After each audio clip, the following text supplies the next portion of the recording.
Craig Venuela avait toujours cru que le travail acharné et le dévouement étaient les fondements d'une bonne vie. À 34 ans, il s'était bâti une carrière respectable en tant qu'ingénieur en mécanique dans une entreprise manufacturière de Pittsburgh, travaillant de longues heures pour subvenir aux besoins de sa famille. Ses mains calleuses et ses yeux fatigués témoignaient de son engagement, mais rien n'était comparable à la chaleur qu'il ressentait lorsque sa fille de 6 ans, Emma, se jetait dans ses bras chaque soir. La maison des Venuela se trouvait dans une banlieue tranquille, une modeste maison de 2 étages avec un jardin où Craig avait construit de ses propres mains une cabane dans les arbres pour Emma.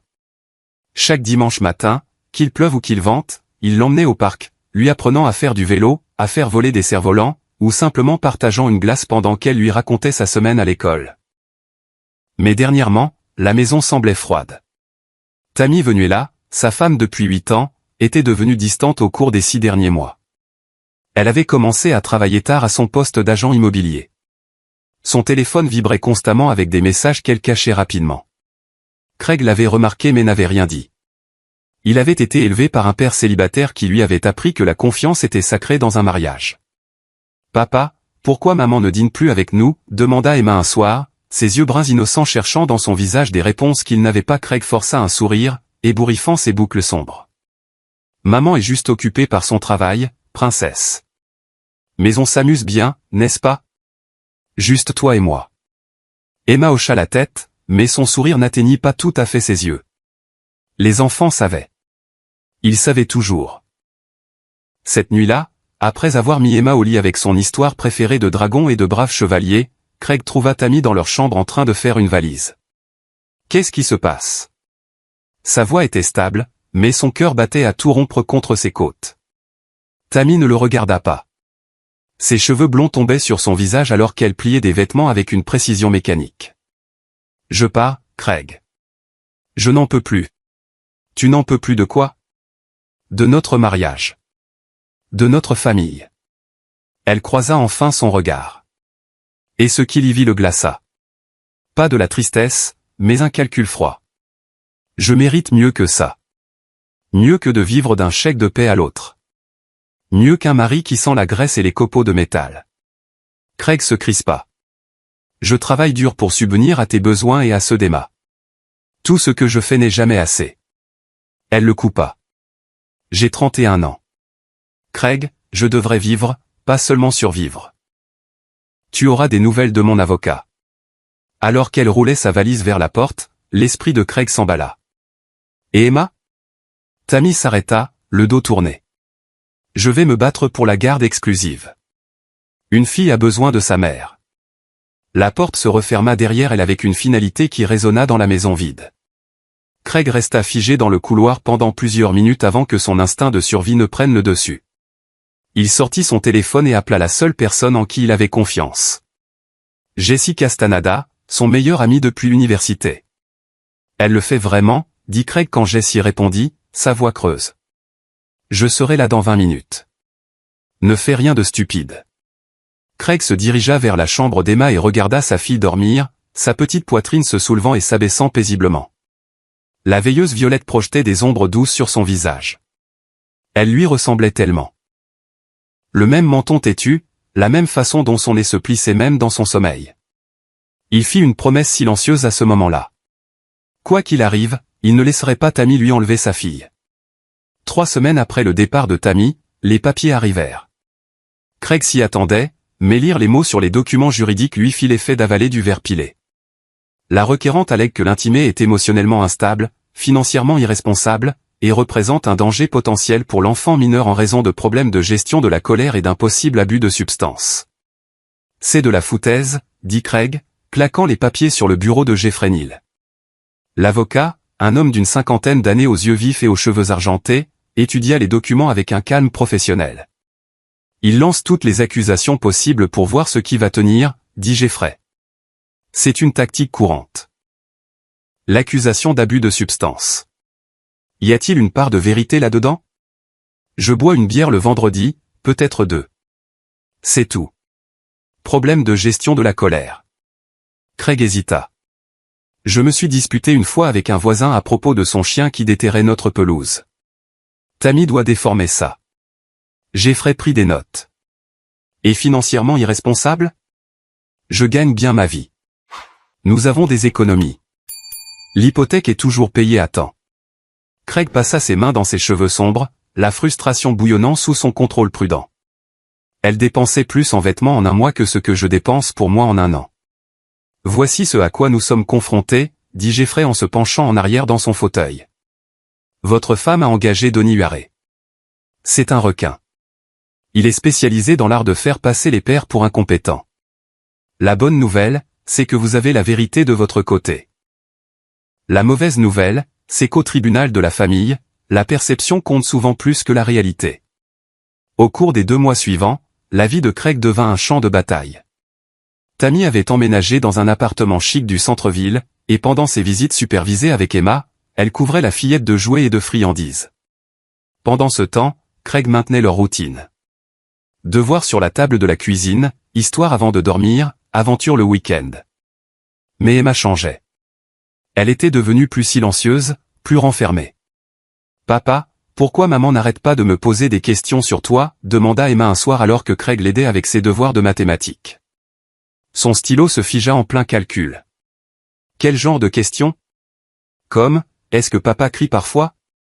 Est-ce que papa boit parfois des boissons pour adultes ? Est-ce que papa me laisse seul ? » Sa petite voix se cassa.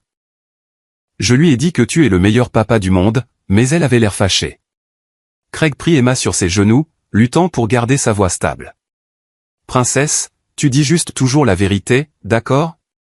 Peu importe ce qu'on te demande. »« D'accord, papa. » Mais cette nuit-là, après qu'Emma se fût endormie, Craig s'assit dans son atelier au garage, son sanctuaire, où il concevait et construisait de petits projets mécaniques. Ses mains, habituellement stables, tremblaient alors qu'il serrait ses outils. Jessie le trouva là 1 heure plus tard, fixant une cabane à oiseaux à moitié terminée. « Elle coache Emma, » dit Craig sans préambule, elle essaie de lui mettre des mots dans la bouche.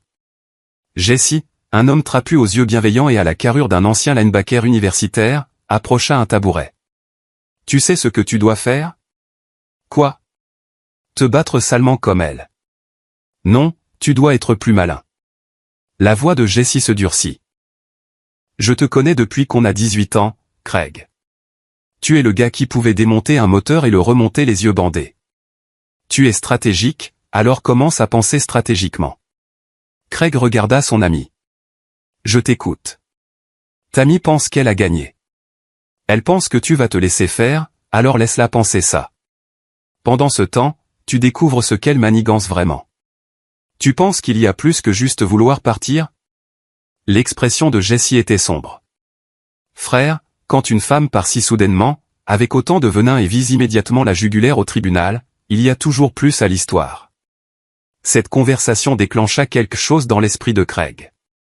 Le lendemain, il engagea une détective privée, une femme nommée Miranda Donnelly, spécialisée dans les affaires familiales. « Je dois savoir ce que ma femme cache, » lui dit Craig.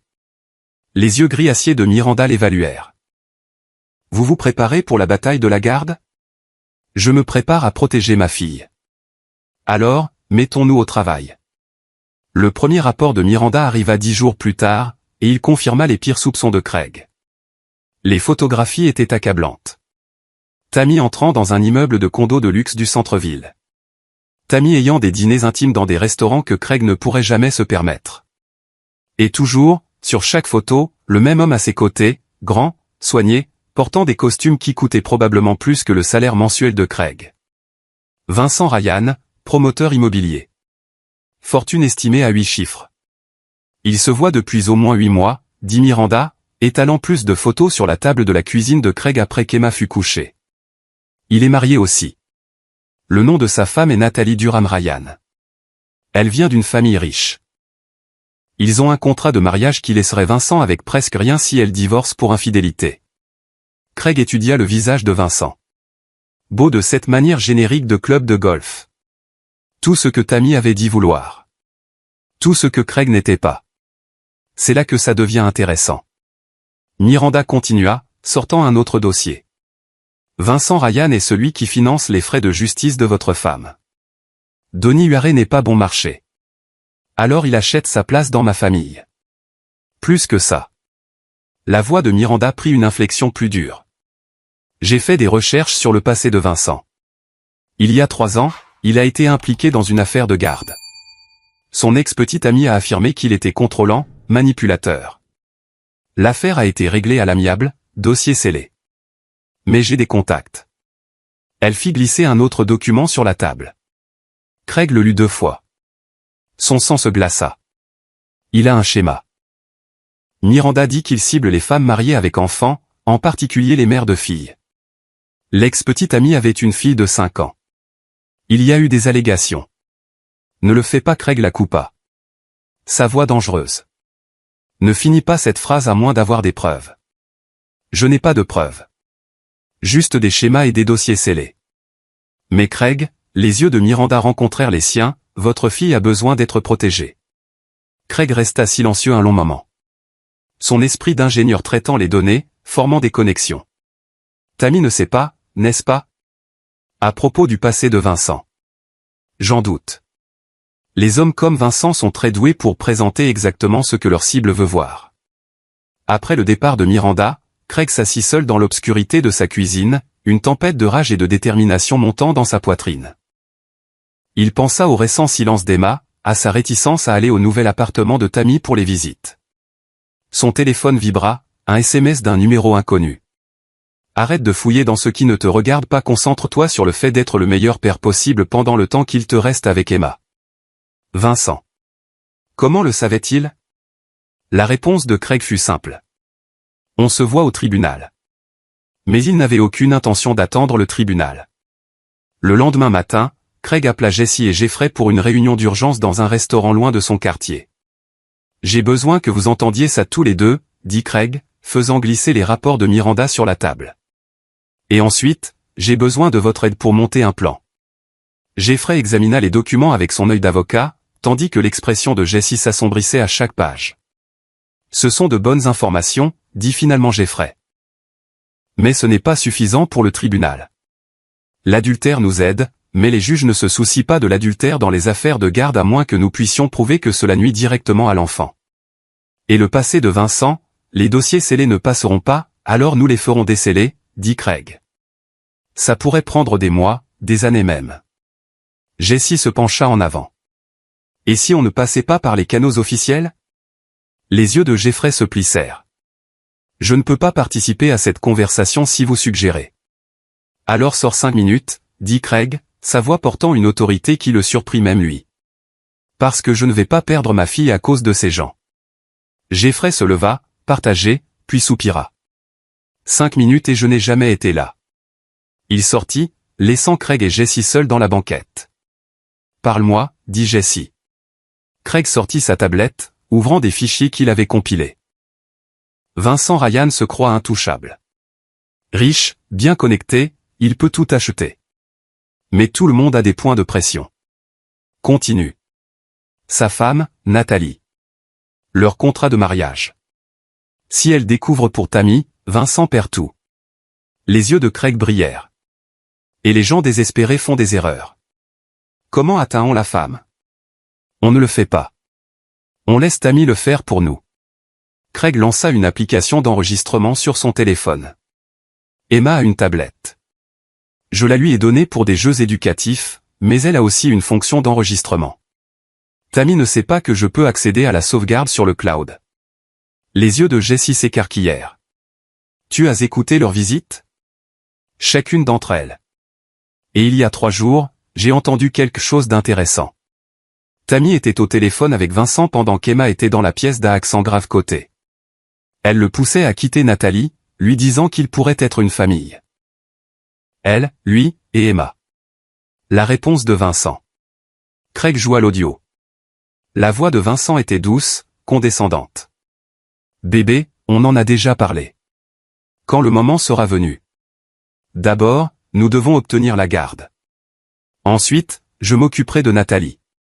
Ta fille est adorable. Je pense qu'elle s'adaptera bien à avoir une vraie figure paternelle. Les poils sur le cou de Jessie se hérissèrent. Ce fils de... Il y a plus. Craig avança rapidement. La petite voix d'Emma se fit entendre. Parlant à Tammy. Je n'aime pas Monsieur Vincent, maman. Il me regarde bizarrement. La réponse de Tammy fut dédaigneuse. Ne sois pas idiote, Emma. Vincent va être très important pour nous. Tu apprendras à l'apprécier. Les poings de Jessie se serrèrent. Craig, c'est. Nous devons transmettre ça au service de protection de l'enfance. Ce n'est pas suffisant. Pas encore. Il me regarde bizarrement, n'est pas une preuve. C'est le sentiment d'un enfant, mais ça me dit tout ce que j'ai besoin de savoir. La voix de Craig était d'acier froid. Vincent Ryan veut ma fille dans sa vie. Et Tammy est tellement aveuglée par l'argent et le statut qu'elle est prête à livrer Emma à un prédateur. Alors, quel est le plan? Craig se pencha en arrière, son expression se durcissant en quelque chose que Jessie n'avait jamais vu auparavant. Une détermination calculatrice qui transforma son ami d'un ingénieur fatigué en quelque chose de plus dangereux. Nous allons donner à Tammy et Vincent exactement ce qu'ils pensent vouloir, dit Craig. Et ensuite, nous allons réduire leur monde en cendres. Le palais de justice de la famille était un bâtiment institutionnel gris qui sentait la cire et les rêves brisés. Craig était assis à côté de Jeffrey dans la salle d'audience, observant Tammy de l'autre côté de l'allée avec son avocat coûteux, Donny Huaré. Elle portait une robe conservatrice, des perles, son maquillage parfait, l'image d'une mère inquiète. Vincent n'était pas dans la salle d'audience. Trop malin pour ça. Le juge Harry Kruger, un homme sévère d'une soixantaine d'années avec une réputation de ne pas badiner, appela le tribunal à l'ordre. Il s'agit d'une audience préliminaire concernant les arrangements de garde provisoire pour l'enfant mineur Emma Venuela. Il annonça que Madame Tammy Venuela demande la garde physique principale avec un droit de visite supervisé pour le père, Monsieur Craig Venuela. Donny Huaré se leva, son éloquence légendaire prête à opérer. Votre honneur, ma cliente a de graves inquiétudes quant à l'aptitude de Monsieur Venuela en tant que parent. Nous avons documenté des cas de son tempérament instable, un comportement préoccupant autour de l'enfant, et un horaire de travail instable qui laisse Emma sans surveillance pendant des heures. La mâchoire de Craig se serra, mais Jeffrey posa une main apaisante sur son bras. Monsieur Venuela travaille comme ingénieur en mécanique avec un revenu stable et des horaires constants. Jeffrey répliqua quand ce fut son tour. Il a été le principal gardien d'Emma depuis la séparation, maintenant sa routine, s'occupant de sa scolarité, et fournissant un environnement familial stable. L'audience se poursuivit ainsi pendant 1 heure. Tammy témoigna, les larmes montant parfaitement sur commande alors qu'elle décrivait ses craintes pour le bien-être d'Emma. Il est tellement en colère tout le temps, dit Tammy, sa voix tremblante. Je m'inquiète de ce qui pourrait arriver quand je ne suis pas là pour protéger notre fille. Craig voulait se lever et la traiter de menteuse, exposer chaque manipulation, mais il resta immobile, son expression neutre. C'était la performance à laquelle Jeffrey l'avait préparé. Quand ce fut au tour de Craig de témoigner, il parla clairement et calmement, détaillant sa routine quotidienne avec Emma, son implication dans sa vie, son engagement pour son bien-être. Monsieur Venuela, dit Donny Huaré lors du contre-interrogatoire, sa voix dégoulinant d'une fausse inquiétude. N'est-il pas vrai que vous travaillez des journées de 10 heures, parfois 6 jours par semaine? Je travaille des semaines standards de 40 heures, occasionnellement avec des heures supplémentaires si nécessaire pour subvenir aux besoins de ma fille. Et pendant ces longues heures, qui s'occupe d'Emma? Elle est à l'école pendant la journée. Après, elle va à un programme périscolaire accrédité jusqu'à ce que je la récupère à 17h30. Donc, des étrangers élèvent votre fille pendant que vous êtes au travail. Jeffrey objecta et le juge accepta, mais le mal était fait. Huaré avait planté la graine. Le juge Kruger écouta les deux parties, examina les preuves préliminaires et rendit sa décision. La garde conjointe temporaire restera en vigueur. Madame Venuela aura Emma du lundi au mercredi, Monsieur Venuela du jeudi au dimanche. Les deux parents continueront d'avoir une autorité décisionnelle égale. Nous réexaminerons cela dans 60 jours pour une audience plus complète. Ce n'était pas une défaite, mais ce n'était pas non plus une victoire. Craig regarda Tammy sourire avec suffisance à son avocat alors qu'il sortait de la salle d'audience. Dehors, Jeffrey prit Craig à part. Ne vous laissez pas décourager. Les audiences préliminaires aboutissent presque toujours à une garde conjointe. La vraie bataille aura lieu dans 60 jours. Je sais, dit Craig calmement. Ça me laisse du temps. Du temps pourquoi? Mais Craig s'éloignait déjà, son esprit 3 coups d'avance. Ce soir-là, quand Emma rentra de l'école, elle semblait plus animée qu'elle ne l'avait été depuis des semaines. Papa, devine quoi? On a appris le cycle de vie des papillons aujourd'hui. Elle étala son dessin sur la table de la cuisine. Un dessin coloré de chenilles se transformant en papillon. Craig sourit sincèrement pour la première fois de la journée. C'est magnifique, princesse. Raconte-moi. Alors qu'Emma expliquait la métamorphose avec un enthousiasme de 6 ans, le téléphone de Craig vibra. Un message de Miranda. J'ai quelque chose. Appelle-moi. Il attendit après l'heure du coucher d'Emma pour passer l'appel. Vincent Ryan a un associé, dit Miranda sans préambule. Samuel Barnett. Ils développent ensemble un projet de condo de luxe, mais il y a eu des frictions. Barnett pense que Vincent détourne de l'argent du projet. Est-ce le cas? Probablement. Mais ce n'est pas ce qui compte. Ce qui compte, c'est que Barnett est en colère et cherche des munitions. Il serait très intéressé de savoir que Vincent utilise les fonds de l'entreprise pour financer la bataille juridique d'une maîtresse. Craig sentit un lent sourire se dessiner. Pouvez-vous arranger une rencontre? Déjà fait. Demain, 14 heures au bureau de Barnett. Je lui ai dit que vous aviez des informations qu'il trouverait précieuses. Miranda, vous valez chaque centime. Je sais. Une dernière chose. Nathalie Durham-Ryan organise un gala de charité la semaine prochaine. Toute la haute société de Pittsburgh y sera. Vincent jouera le mari dévoué. Comment obtenir une invitation? On n'en obtient pas. Mais je connais quelqu'un qui peut obtenir des photos de l'intérieur de l'événement.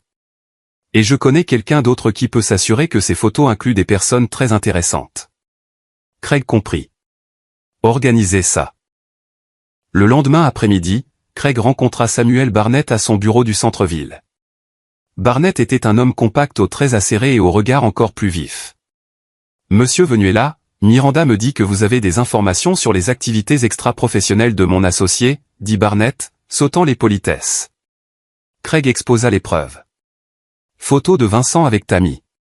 Relevé financier montrant des paiements à demi URE provenant de comptes contrôlés par Vincent. Documentation d'un appartement de luxe que Vincent entretenait pour Tammy. L'expression de Barnett s'assombrit à chaque révélation. Vincent utilise notre entreprise comme sa tirelire personnelle, termina Craig. Et si sa femme divorce, votre partenariat commercial va imploser dans les retombées juridiques. Que attendez-vous de moi? Demanda Barnett. Des informations, des preuves des malversations financières de Vincent, et le moment venu, un témoignage sur son caractère. Barnett réfléchit. Vincent Ryan saigne notre entreprise à blanc pour son style de vie somptueux. Je le soupçonnais, mais le prouver est une autre affaire. Cependant, si vous me donnez l'excuse dont j'ai besoin pour auditer ses activités. Il sourit froidement. Je pense que nous pouvons nous entraider. Ils se serrèrent la main. Deux hommes unis par un ennemi commun. Les 3 semaines suivantes furent une symphonie de guerre psychologique soigneusement orchestrée. Craig allait au travail, rentrait chez lui, s'occupait d'Emma. L'image d'un père dévoué maintenant la routine. Mais sous la surface, il assemblait les pièces d'un puzzle qui détruirait les plans de Tammy et Vincent. La surveillance de Miranda avait capturé Vincent et Tammy à plusieurs endroits. Plus important encore, elle avait enregistré des conversations. Vincent rassurant Tammy qu'une fois la garde obtenue, ils formeraient une grande famille heureuse. Tammy discutant de la façon dont elle limiterait les visites de Craig au strict minimum. Vincent mentionnant ses relations au tribunal de la famille qui pourraient accélérer les choses. Mais Craig avait besoin de plus. Il avait besoin du témoignage d'Emma, et il fallait qu'il soit authentique, puissant et dévastateur. Un soir, pendant son temps de garde, Craig s'assit avec Emma dans le salon. Elle était plus silencieuse que d'habitude, poussant sa nourriture dans son assiette. « Princesse, ça va ?» demanda-t-il doucement. Emma leva les yeux, ses yeux bruns troublés. « Papa, est-ce que je suis obligé d'aller chez maman demain ?» Le cœur de Craig se serra. « Qu'est-ce qui ne va pas, chérie ?» Monsieur Vincent est beaucoup là maintenant. Il essaie d'être gentil, mais, elle s'interrompit, ses petites mains tripotant sa serviette. « Mais quoi, Emma ? Tu peux tout me dire. » Il dit des choses qui me mettent mal à l'aise, comme m'appeler sa petite princesse et vouloir me border le soir. Maman dit que je devrais être reconnaissante qu'il va être mon nouveau papa, mais je ne veux pas de nouveau papa. Je tais-toi. Craig prit Emma dans ses bras, la fureur et une rage protectrice guerroyant en lui. Écoute-moi. Tu es ma fille et rien ne changera ça. J'ai besoin que tu sois courageuse pour moi. D'accord. Peux-tu le faire? Qu'est-ce que je dois faire? Juste dire la vérité. Le moment venu, dire la vérité sur tout. Peux-tu le faire? Emma hocha la tête contre sa poitrine. Cette nuit-là, Craig prit une décision qui franchissait plusieurs lignes éthiques et juridiques. Il rendit à Emma sa tablette avec un nouveau jeu installé, un jeu qui enregistrerait la vidéo et l'audio chaque fois que certains mots-clés seraient mentionnés. C'était intrusif, peut-être illégal, mais il ne se souciait plus des règles. La sécurité de sa fille primait surtout. C'est une application spéciale, princesse, lui dit-il. C'est comme une aide secrète. Elle te gardera en sécurité. En une semaine, la tablette avait capturé de l'or. Vincent seul avec Emma dans l'appartement de Tammy pendant que Tammy faisait visiter une propriété, parlant à la fillette de 6 ans sur un ton qui donna la chair de poule à Craig. Rien de manifestement criminel, mais les comportements subtils de manipulation étaient indubitables pour quiconque savait quoi chercher. Affection physique excessive, commentaires inappropriés sur le fait qu'Emma devenait une belle jeune femme, tentative de créer des secrets entre eux. Craig montra les images à Jeffrey. Le visage de l'avocat devint pâle. C'est Craig. C'est explosif, mais c'est aussi possiblement irrecevable. Vous avez enregistré sans consentement dans une résidence privée. Je me fiche de la recevabilité. Je me soucie de protéger Emma. Si nous utilisons mal cela, l'avocat de Tammy le fera rejeter et vous dépeindra comme paranoïaque et contrôlant. Alors nous ne l'utiliserons pas au tribunal. Pas directement. Les yeux de Craig étaient froids. Nous l'utiliserons comme moyen de pression. Moyen de pression pourquoi? Pour que Tammy se détruise elle-même. Le plan de Craig était élégant dans sa simplicité. Il fit créer par Jessie, dont les compétences en informatique étaient meilleures que ce que la plupart des gens savaient, un faux compte sur les réseaux sociaux, un parent inquiet qui avait entendu parler de l'intérêt de Vincent Ryan pour les jeunes enfants. Le compte commença à suivre Nathalie Durham Ryan et certains de ses amis de la haute société, laissant tomber des indices subtils sur la nouvelle petite amie de Vincent et sa fille. Simultanément, Samuel Barnett commença son audit des affaires de Vincent, publiquement et bruyamment, s'assurant que la rumeur se propage dans le milieu des affaires de Pittsburgh. La pression montait de toutes parts. Vincent, se sentant acculé, commença à faire des erreurs. Il devint négligent dans ses déplacements, ses appels téléphoniques. Miranda le captura, rencontrant un homme qui s'avéra être un détective privé que Vincent avait engagé pour déterrer des saletés sur Craig. N'importe quoi pour renforcer le dossier de Tammy. Mais Craig était propre. Douloureusement, ennuyeusement propre. Le pire que l'enquêteur de Vincent put trouver était une contravention pour excès de vitesse datant de 3 ans. Pendant ce temps, Craig fournissait des informations à Samuel Barnett sur les dépenses de Vincent, l'appartement, les frais de justice, les cadeaux coûteux pour Tammy. Barnett utilisa cela dans son audit, et soudain Vincent dut faire face à des questions du conseil d'administration de l'entreprise. Les murs se refermaient et Vincent ne réalisait même pas que c'était Craig qui les construisait. À l'école d'Emma, Craig devint plus visible, se portant volontaire pour les sorties scolaires, assistant aux réunions de parents d'élèves, étant présent. Les enseignants remarquèrent son engagement, comment Emma s'illuminait quand elle le voyait. En revanche, Tammy manquait les réunions parents-professeurs, était en retard pour récupérer sa fille, et quand elle se présentait, elle était distraite par son téléphone, textant généralement Vincent. Craig documenta tout. 2 semaines avant l'audience de garde complète, Nathalie Durham Ryan demanda le divorce. Les pages mondaines explosèrent avec la nouvelle et avec elle vinrent les révélations sur la liaison de Vincent avec une femme plus jeune ayant un enfant. Le nom de Tammy n'était pas mentionné, mais tout le monde dans leur cercle social savait. Tammy appela Craig en panique. « C'est de ta faute. »« Je ne vois pas de quoi tu parles, » dit Craig calmement. « Mais j'espère que tu as apprécié ton temps avec Vincent. Je soupçonne que ça va devenir très cher pour lui. » « Salaud. Tu nous as sabotés. »« Non, Tammy. Ce sont les propres actions de Vincent qui ont fait ça. J'ai juste fait en sorte que la vérité éclate. Profite de ton audience de garde. » Il raccrocha. Une satisfaction réchauffant sa poitrine pour la première fois depuis des mois. La semaine précédant l'audience de garde complète, Craig reçut un visiteur inattendu chez lui. Il était tard. Emma dormait déjà. Quand il ouvrit la porte, Nathalie Durham Ryan se tenait sur son porche, élégante même dans la détresse, ses vêtements de créateur et sa posture parfaite dissimulant à peine la rage dans ses yeux. « M. Venez là, je pense que nous devrions parler. Craig la laissa entrer, lui offrant un café, qu'elle refusa. Je veux tout savoir, dit Nathalie, assise droite comme un i sur son modeste canapé. Sur mon mari et votre femme. Craig l'étudia. Pourquoi venir me voir? Parce que mes avocats sont inutiles, préoccupés uniquement par les aspects financiers. Mais vous vous battez pour votre enfant.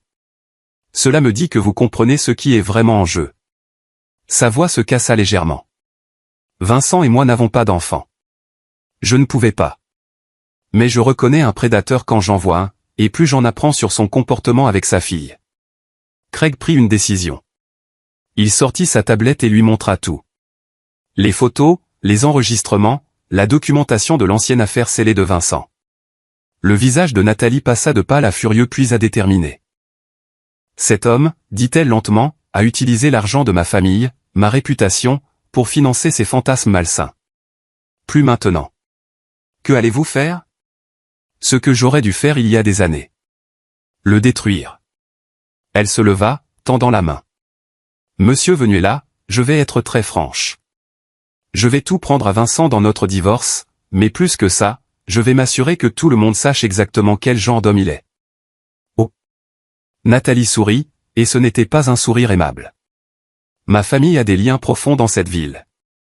Le conseil d'administration de l'université, les conseils des hôpitaux, les organisations caritatives.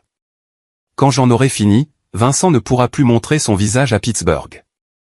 Et s'il a utilisé les fonds de l'entreprise comme vous le suggérez, eh bien, je connais plusieurs procureurs qui doivent des faveurs à ma famille.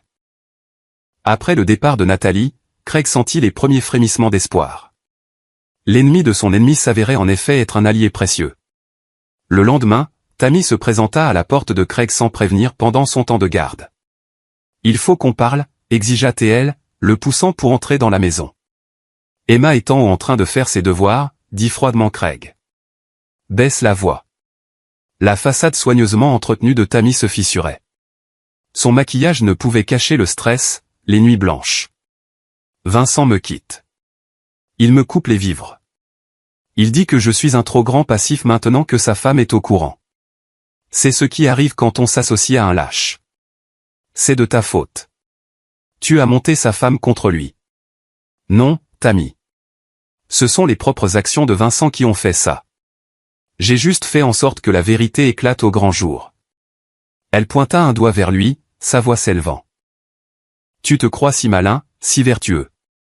Mais je vais quand même gagner la garde. Je suis toujours la mère d'Emma.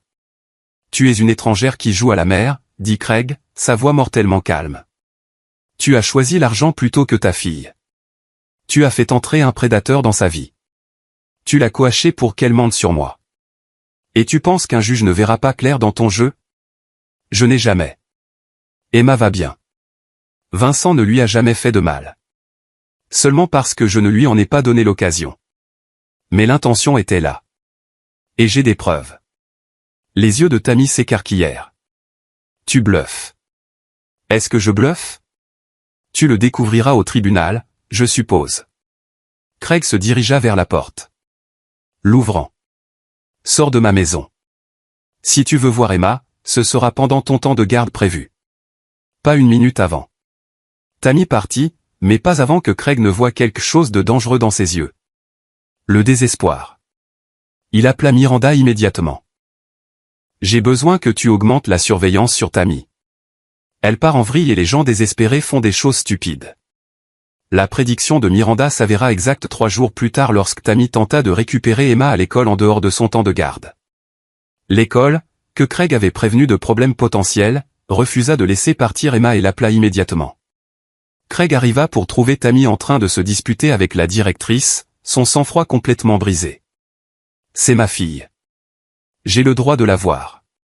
Vous avez des temps de garde prévus, dit calmement la directrice, une femme ferme nommée Opaos. Ce n'en est pas un. Je vais devoir vous demander de quitter l'enceinte de l'école ou j'appellerai la police. Les yeux de Tammy trouvèrent Craig. C'est ce que tu m'as fait. Tu as tourné tout le monde contre moi. Tu t'es fait ça à toi-même, dit Craig. Puis, devant la directrice et la secrétaire de l'école, il ajouta, Emma m'a dit qu'elle était mal à l'aise pendant ses visites, que Vincent la mettait mal à l'aise. En tant que son père, j'ai le devoir de le signaler. C'était un risque calculé de rendre l'accusation publique. Mais Craig avait besoin de témoins de l'instabilité de Tammy. Tammy se jeta sur lui, mais la directrice s'interposa. Madame Venuela, partez maintenant ou j'appelle la police. Tammy s'enfuit et la directrice regarda Craig avec une nouvelle compréhension. Monsieur Venuela. Je pense que vous devriez documenter cet incident et peut-être devrions-nous discuter du bien-être d'Emma. Merci, dit Craig. J'apprécie votre préoccupation. Ce soir-là, Craig s'assit avec Emma à la table de la cuisine. Elle était silencieuse depuis l'incident de l'école, picorant son dîner. Princesse, je dois te dire quelque chose, dit Craig doucement. Le juge va bientôt vouloir te parler de l'endroit où tu veux vivre, avec qui tu te sens en sécurité. Les yeux d'Emma s'emplirent de larmes. Je ne veux pas blesser maman. Le cœur de Craig se brisa pour sa fille prise dans une guerre d'adultes. Chérie, le plus important est que tu sois en sécurité et heureuse. Parfois, la vérité blesse les gens, mais dire la vérité est toujours la bonne chose à faire. Est-ce que le juge m'écoutera? Oui. Les juges se soucient beaucoup de ce que les enfants veulent, surtout les enfants courageux qui disent la vérité. Papa, j'ai peur. Craig prit Emma dans ses bras comme il le faisait quand elle était petite. Je sais, princesse, mais je te promets que, quoi qu'il arrive, je me battrai toujours pour te garder en sécurité. Toujours. Cette nuit-là, après qu'Emma se fût endormie, Craig passa en revue ses préparatifs. Il avait la documentation de chaque instance de l'instabilité de Tammy, du comportement inapproprié de Vincent, de l'adultère, de la manipulation financière, des témoignages de moralité des enseignants et des voisins, et les propres déclarations enregistrées d'Emma sur le fait de se sentir en danger. Mais plus important encore, il avait la vidéo qu'Emma avait capturée par inadvertance sur sa tablette, la preuve irréfutable qui détruirait le dossier de Tammy. Jeffrey avait finalement accepté de l'utiliser, mais seulement en dernier recours. Le juge doit demander directement à Emma si elle a quelque chose à lui montrer. Si Emma propose la vidéo elle-même, alors c'est recevable comme son témoignage. Ils avaient soigneusement répété cela avec Emma, sans jamais la coacher sur ce qu'il fallait dire, seulement la préparant au cadre, aux questions, à l'importance de la vérité. 3 jours avant l'audience, Craig reçut une dernière bonne nouvelle de Samuel Barnett. Vincent Ryan avait été officiellement démis de ses fonctions dans leur entreprise et faisait face à une enquête pour détournement de fonds et fraude. Les pièces d'échecs étaient en place. Il ne restait plus que le coup final. La nuit précédant l'audience de garde complète, Craig ne put dormir. Il se tenait dans son atelier de garage, l'endroit où il avait toujours trouvé la paix, essayant de calmer la tempête dans son esprit. Jessie le trouva là à 2 heures du matin, travaillant sur une petite boîte à musique qu'il construisait pour Emma. « Tu devrais dormir, dit Jessie en lui tendant une bière. « Je ne peux pas. Je repasse tous les scénarios. » Craig prit la bière mais ne but pas. « Et si le juge ne croit pas Emma? Et si Harry trouve un moyen de tout déformer? Alors tu t'adaptes. C'est ce que tu fais, frère. Tu es le gars le plus intelligent que je connaisse. » Jessie s'assit sur un établi. « Tu te souviens de la première année, quand on avait ce prof d'ingénierie qui disait que tu n'y arriverais jamais? Il disait que tu n'avais pas l'aptitude naturelle. » Craig sourit légèrement. « Professeur Henderson. Tu sais ce que tu as fait? Tu n'as pas argumenté. Tu ne t'es pas plaint. Tu as juste travaillé plus dur que tout le monde. Tu as tout appris sur le bout des doigts et tu as fini avec la meilleure note de la classe. C'est qui tu es, Craig. Tu vois un problème, tu le résous. Ce n'est pas un problème à résoudre. C'est la vie de ma fille. Exactement. C'est pourquoi tu as déjà gagné. » La voix de Jessie était ferme. Tammy se bat pour l'orgueil, pour l'argent, pour une vie de rêve avec un prédateur. Toi, tu te bats pour Emma. Ce genre de motivation, c'est imparable. Après le départ de Jessie, Craig monta et se tint à la porte d'Emma, la regardant dormir. Elle serrait son lapin en peluche préféré, son visage paisible d'une manière qu'il n'avait pas vue depuis des mois. Demain changerait tout. Le lendemain matin, Craig enfila son plus beau costume. Pas cher, mais propre et repassé. Il aida Emma à mettre la robe qu'ils avaient choisie ensemble. Quelque chose de confortable, mais présentable. « Tu te souviens, princesse, dit-il, s'agenouillant à son niveau. Dis juste la vérité. Le juge est un homme gentil qui veut s'assurer que tu es heureuse et en sécurité. Est-ce que maman sera là? Oui, et son avocat, et mon avocat, Monsieur Neal. Mais toi, concentre-toi simplement sur le fait de répondre honnêtement aux questions du juge. Emma hocha la tête, sa petite main serrant sa tablette. Je peux la porter? Ça m'aide à être courageuse. Le cœur de Craig se gonfla. Absolument. Au palais de justice, Jeffrey les attendait dehors. Êtes-vous prêts? Aussi prêts que je ne le serai jamais. Ils entrèrent dans la salle d'audience. Tammy était déjà là avec Donnie Huarey, l'air calme, mais avec une pointe de désespoir dans les yeux. Elle n'avait amené aucun soutien, aucun témoin de moralité, une erreur tactique. Craig avait amené Jessie, l'enseignante d'Emma, Madame Lynn Roberts, leur voisin Brandon Fields, qui voyait souvent Craig et Emma au parc, et son superviseur du travail, Ernest Baxter, qui pouvait témoigner de son emploi stable et de son caractère. Le juge Kruger entra, et l'audience commença. Huarey commença, appelant Tammy à la barre.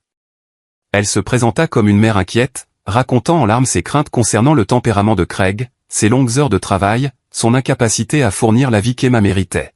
« Je veux juste que ma fille ait des opportunités », dit Tammy en s'épongeant les yeux.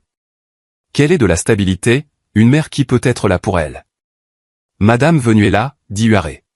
« Pouvez-vous décrire le comportement de Monsieur Venuela pendant votre mariage ? Il était toujours stressé par l'argent. Il rentrait à la maison en colère, claquait les portes. Une fois, il a donné un coup de poing dans un mur après une dispute. Elle regarda le juge. J'avais peur de ce qu'il pourrait faire si je restais. C'était une performance magistrale, et Craig sentit son estomac se nouer, mais Jeffrey l'avait préparé à cela. Pendant le contre-interrogatoire, Jeffrey fut chirurgical. Madame Venuela, vous avez mentionné que Monsieur Venuela a frappé un mur. Avez-vous ou Emma déjà été physiquement blessés? Eh bien, non, mais... Oui ou non, s'il vous plaît? Non. Vous avez mentionné ces longues heures de travail. Quelles sont vos heures de travail actuelles? Tammy hésita. Je travaille selon les besoins. L'immobilier est flexible. Selon vos déclarations de revenus, vous avez travaillé en moyenne 50 heures par semaine l'année dernière. Est-ce exact? Je suppose que oui. Vous avez travaillé plus d'heures que Monsieur Venuela. Pourtant, vous critiquez son horaire de travail. C'est différent. En quoi est-ce différent, Madame Venuela? L'interrogatoire se poursuivit, chaque réponse révélant des contradictions dans le récit de Tammy. Puis Jeffrey changea de tactique. Madame Venuela, êtes-vous actuellement en couple? Huarey objecta, mais le juge l'autorisa. Je vois quelqu'un. Oui. Vincent Ryan. Son visage pâlit. Oui. Depuis combien de temps voyez-vous Monsieur Ryan? Quelques mois. Selon les relevés téléphoniques et les témoignages, vous voyez Monsieur Ryan depuis environ 8 mois. Cela précéderait votre séparation de Monsieur Venuela de plusieurs mois. C'est exact. Le sang-froid de Tammy se brisa. Ce n'était pas comme ça. Avez-vous présenté Emma à Monsieur Ryan? Oui, mais seulement après. Est-ce que Monsieur Ryan a passé du temps seul avec Emma? Parfois, mais c'est innocent. Jeffrey sortit un document. Votre honneur, j'aimerais soumettre des preuves de l'affaire antérieure scellée de Monsieur Vincent Ryan impliquant des allégations de conduite inappropriée avec un enfant mineur. Huarey bondit sur ses pieds. Objection. Les dossiers scellés sont irrecevables. Je ne soumets pas les dossiers scellés, votre honneur. Je soumets l'existence d'une affaire en ce qui concerne le jugement de Madame Venuela en présentant Emma à cet individu. Le juge Kruger réfléchit. Je l'autorise pour le contexte. La révélation plana dans la salle d'audience comme une bombe. Tammy semblait frappée de stupeur. Madame Venuela, étiez-vous au courant de l'affaire passée de Monsieur Ryan? Non. Vincent a dit que c'était un malentendu. Mais vous n'avez pas vérifié cela avant de lui permettre un accès non supervisé à votre fille. Silence. Jeffrey laissa planer le silence, puis retourna à sa place. Ensuite, Craig témoigna. Il parla calmement de sa routine avec Emma, de son implication dans sa vie, de son engagement pour son bien-être. Il présenta des fiches de paie montrant un emploi stable, des relevés bancaires montrant des finances responsables, des témoignages d'enseignants et de voisins. Huaré essaya de le déstabiliser lors du contre-interrogatoire, mais Craig resta calme, retournant chaque accusation avec des faits. « Monsieur Venuela, n'est-il pas vrai que vous avez engagé un détective privé pour espionner votre femme ? J'ai engagé un enquêteur pour assurer la sécurité de ma fille après avoir remarqué des changements de comportement préoccupants. N'est-ce pas paranoïaque ? Est-il paranoïaque de protéger son enfant d'un homme ayant des antécédents de conduite inappropriée avec des mineurs ? » Les témoins de moralité suivirent, chacun brossant le portrait de Craig comme un père dévoué, stable et présent. Puis vint le moment que tout le monde attendait. Le juge Kruger regarda Emma, qui était assise au premier rang, serrant sa tablette. « Emma, aimerais-tu venir me parler ?» demanda-t-il doucement. Emma regarda Craig, qui hocha la tête en signe d'encouragement. Elle se dirigea vers la barre des témoins, si petite qu'elle dut s'asseoir sur un rehausseur.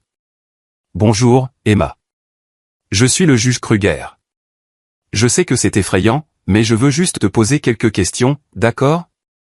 Dis simplement la vérité. » « D'accord, » dit Emma d'une petite voix. « Avec qui vis-tu maintenant ? » « Je vais d'un côté à l'autre. Certains jours avec maman, certains jours avec papa. Comment te sens-tu à ce sujet ? » Les yeux d'Emma se remplirent de larmes. « Je n'aime plus aller chez maman. »« Pourquoi pas, ma chérie ? » ?»« Parce que Monsieur Vincent est là et il me met mal à l'aise. » Tammy se leva à moitié de son siège, mais Huaré la retint. « Mal à l'aise comment ? » demanda doucement le juge. « Il essaie d'être gentil, mais ça ne semble pas juste. Il m'appelle princesse et veut me faire beaucoup de câlins. Maman dit que je devrais l'aimer, mais je ne l'aime pas. » L'expression du juge Kruger s'assombrit. « Est-ce que Monsieur Vincent t'a déjà touché de manière inappropriée ? Je ne sais pas ce que ça veut dire. Est-ce qu'il t'a touché d'une manière qui t'a mise mal à l'aise ? Il me fait beaucoup de câlins et essaie de m'embrasser sur le front. Papa ne me fait des câlins que quand je veux des câlins. Je vois. Emma, si tu pouvais choisir, où voudrais-tu vivre ? » La voix d'Emma était claire. « Avec papa. Je me sens toujours en sécurité avec papa. » C'était le moment. Craig regarda sa fille, cette petite fille courageuse, et la vit prendre une profonde inspiration. « Est-ce que je peux vous montrer quelque chose que maman ne sait pas ? » demanda Emma au juge. La salle d'audience devint silencieuse. Le juge Kruger parut surpris. « Que veux-tu dire, Emma ? » « J'ai quelque chose sur ma tablette. Papa dit que je dois toujours dire la vérité, et j'ai enregistré la vérité. » Jeffrey se leva. « Votre honneur, l'enfant a des preuves qu'elle aimerait présenter. » Huaré objecta. « C'est très irrégulier. L'enfant demande à présenter des preuves, » dit le juge Kruger. « Je vais l'autoriser. »« Emma, qu'as-tu » Emma tendit sa tablette à l'huissier qui la porta au juge. « Il y a une vidéo de quand j'étais à l'appartement de maman. » Le juge Kruger prit la tablette. Son expression sérieuse. « Je vais examiner ceci et nous en discuterons ensuite. » Il appuya sur play. La salle d'audience était silencieuse, à l'exception de l'audio de la tablette. La voix d'Emma se fit entendre en premier, suivie des tons suaves de Vincent. « Emma, pourquoi ne viendrais-tu pas t'asseoir à côté de moi sur le canapé ? On peut regarder un film ensemble. Je veux attendre maman. Ta maman me fait confiance pour m'occuper de toi. Ça veut dire qu'on devrait apprendre à mieux se connaître. Tu seras bientôt ma petite fille. J'ai déjà un papa.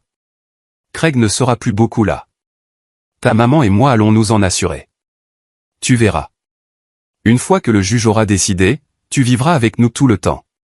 Et je t'apprendrai tellement de choses. » La vidéo continua, montrant Vincent essayant d'inciter Emma à s'asseoir sur ses genoux. Emma refusant poliment mais fermement. La frustration de Vincent grandissant. Puis la voix de Tammy se fit entendre alors qu'elle entrait dans l'appartement. « Vincent, je t'ai dit de m'attendre avant de passer du temps avec Emma. Détends-toi. On faisait juste connaissance. Elle a l'air mal à l'aise. Elle a 6 ans. Elle s'adaptera. De plus, après l'audience, Craig aura de la chance de la voir une fois par mois. Alors nous pourrons vraiment commencer notre vie ensemble. Et Nathalie ? Nathalie est un problème qui est en cours de traitement. Mon avocat a trouvé une faille dans le contrat de mariage. Même si elle divorce, je m'en sortirai. Et une fois que la garde d'Emma sera réglée, nous aurons un moyen de pression sur Craig pour tout ce que nous voulons. Je veux juste que ce soit fini. Je veux que Craig sorte de nos vies. Il le sera. Fais-moi confiance. Le visage du juge Kruger était passé de sérieux à furieux. Il arrêta la vidéo et regarda Tammy, dont le visage avait perdu toute couleur. Madame Venuela, cette vidéo est-elle authentique?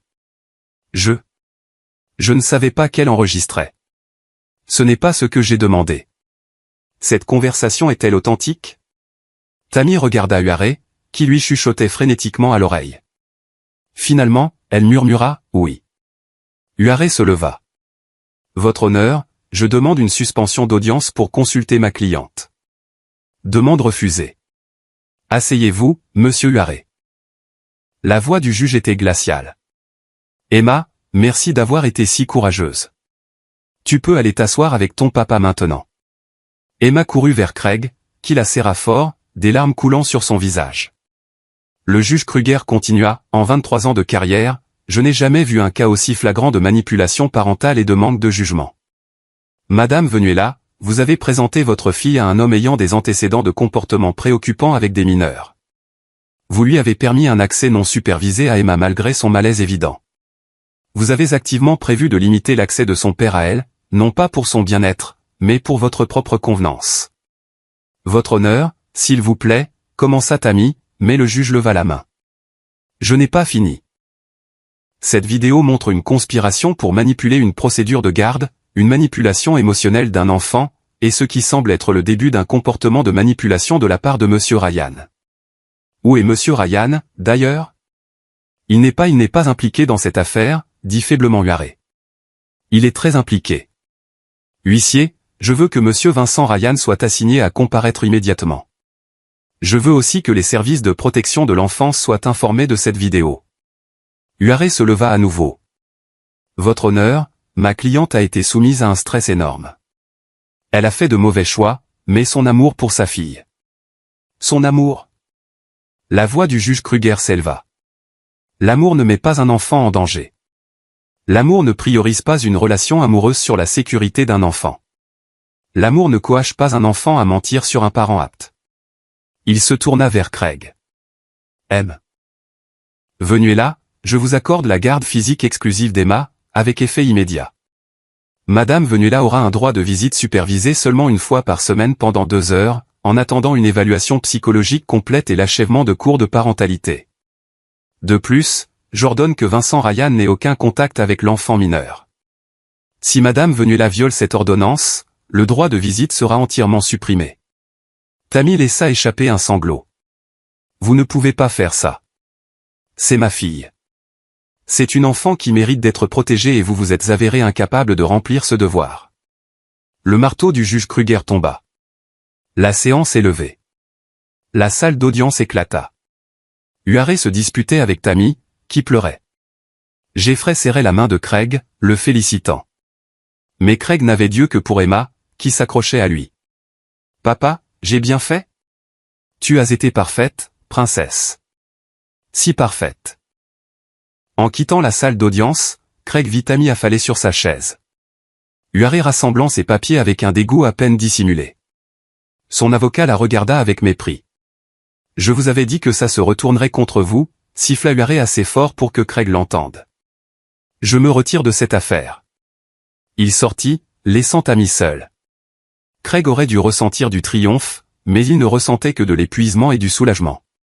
Il avait gagné, mais le coup avait été énorme. Dehors, Jeffrey prit Craig à part. Vous l'avez fait, contre toute attente. Emma l'a fait, corrigea Craig. C'est elle qui a été courageuse. La vidéo. Comment saviez-vous qu'elle l'aurait? Craig sourit légèrement. Je lui ai donné la tablette. Je lui ai appris à enregistrer.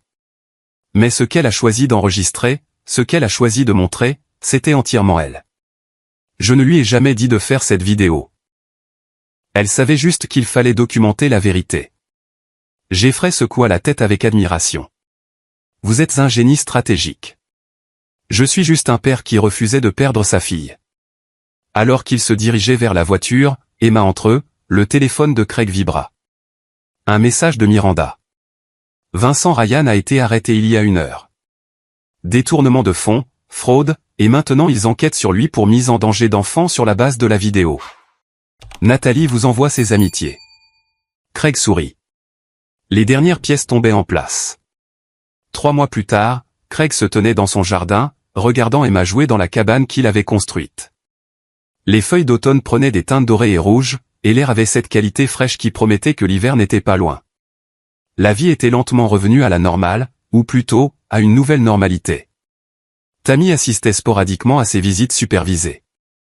Les premières fois, elle essayait de parler à Emma de l'affaire judiciaire, de combien elle lui manquait, mais les réponses d'Emma étaient polies et distantes. Le lien avait été brisé et Craig n'était pas sûr qu'il guérirait un jour complètement. Vincent Ryan faisait face à de graves problèmes juridiques. Les accusations de détournement de fonds avaient tenu grâce à l'audit approfondi de Samuel Barnett et à la volonté de Nathalie de fournir des preuves. L'enquête sur son comportement avec Emma était en cours, et la nouvelle s'était répandue dans toute la haute société de Pittsburgh. Il était un paria. Son entreprise ruinée, sa réputation détruite. Nathalie avait envoyé à Craig une note de remerciement et un chèque généreux, qu'il déposa sur le compte d'épargne études d'Emma, pour la fille courageuse qui a démasqué un monstre. La note disait: Jeffrey était devenu un ami, passant occasionnellement pour le dîner. Il avait renoncé à une part importante de ses honoraires, disant que certaines affaires valent plus que de l'argent. Celle-ci en était une. Jesse restait le confident le plus proche de Craig, le frère qu'il n'avait jamais eu par le sang, mais qu'il avait gagné par la loyauté. Au travail, Ernest Baxter avait donné une promotion à Craig, non par pitié, mais parce que le dévouement et la compétence de Craig avaient toujours été évidents. L'augmentation signifiait que Craig pouvait enfin emmener Emma au voyage à Disney World dont elle avait toujours rêvé. Mais le vrai changement était en Emma elle-même. Elle souriait à nouveau, riait, ramenait de l'école des dessins aux couleurs vives au lieu de gribouillis sombres. Elle avait commencé à appeler la maison de Craig, la maison, sans qualification. Un soir, alors que Craig l'abordait, Emma le regarda avec des yeux sérieux. « Papa, pourquoi maman a-t-elle cessé de nous aimer ?» C'était la question que Craig redoutait.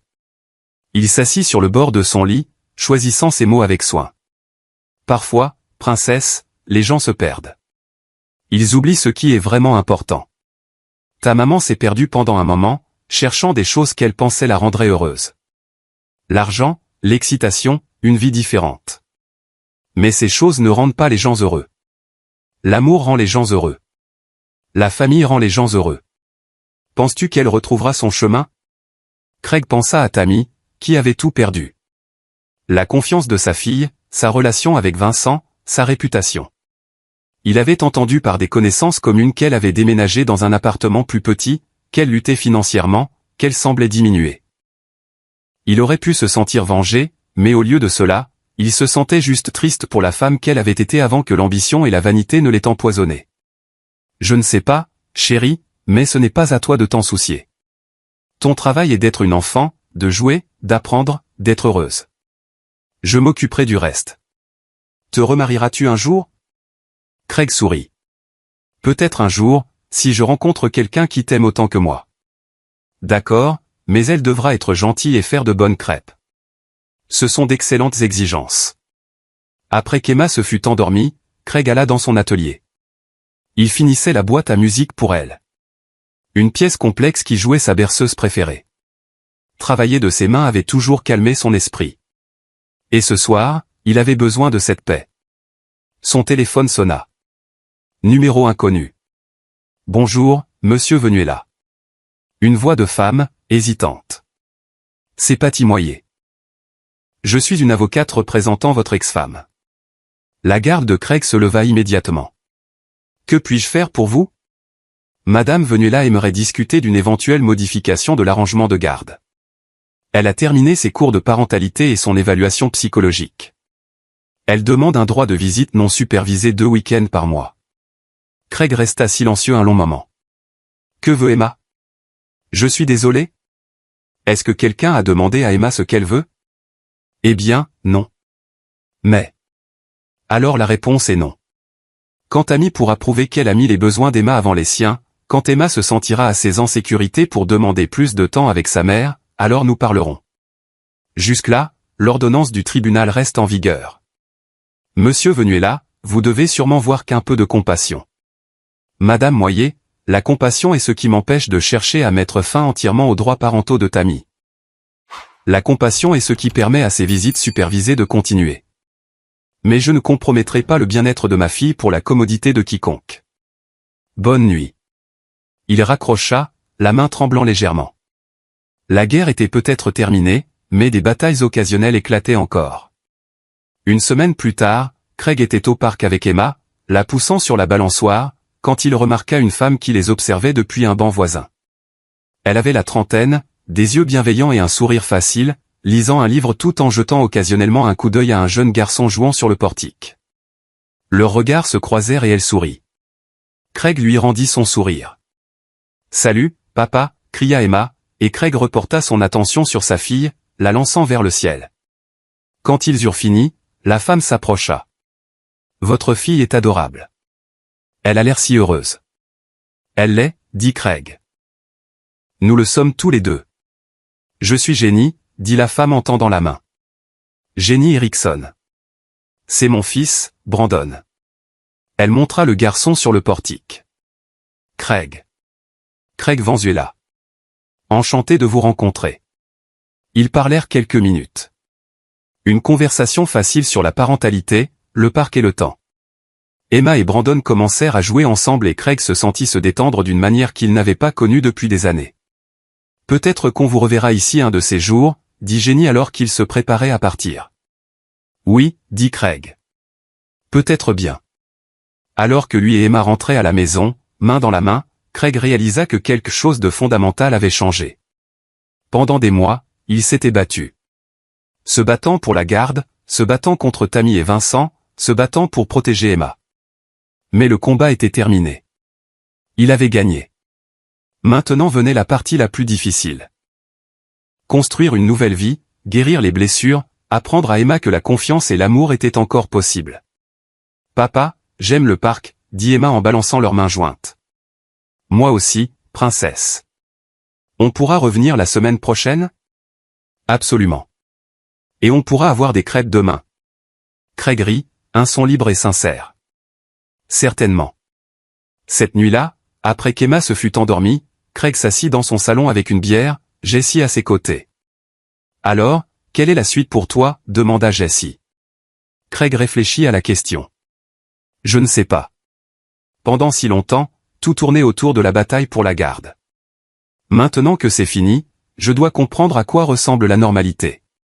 La normalité, c'est d'être un père, ce que tu as toujours été. Même quand Tammy essayait de t'enlever ça. J'ai rencontré quelqu'un au parc aujourd'hui, admit Craig. Juste une conversation amicale, mais ça faisait du bien de parler à quelqu'un qui ne connaît pas toute cette histoire compliquée. Tu le mérites, frère. Tu mérites d'être heureux. Je suis heureux. J'ai Emma. C'est assez. Peut-être. Mais c'est normal de vouloir plus aussi. Craig sourit. Oui, peut-être. Ils s'assirent dans un silence confortable. Deux amis qui avaient traversé une tempête ensemble et en étaient sortis plus forts. Dans les semaines qui suivirent, Craig vit Jenny au parc plusieurs autres fois.